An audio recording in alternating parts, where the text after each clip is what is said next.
Ang mabuting balita ng Panginoon ayon kay San Lucas. Papuri sa iyo, Panginoon. Noong panahong iyon, umahon si Jesus sa isang burol at magdamag doong nanalangin. Kinaumagahan, tinawag niya ang kanyang mga alagad at pumili siya ng 12 sa kanila na tinawag niyang mga apostol.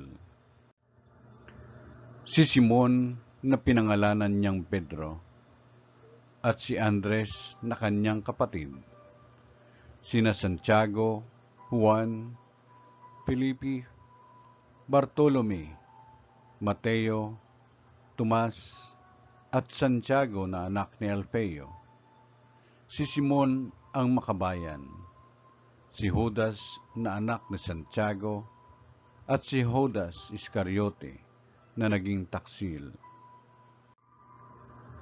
Bumaba si Jesus, kasama sila, at tumayo sa isang patag na lugar.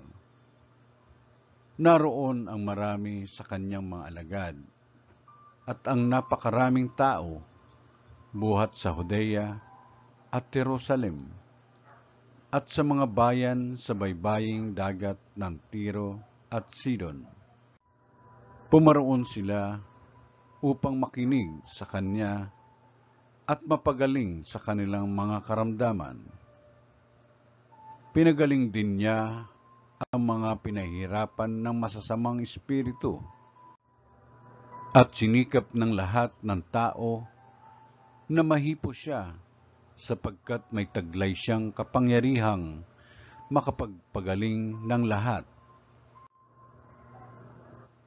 Ang mabuting balita ng Panginoon. Pinupuri ka namin, Panginoong Hesukristo.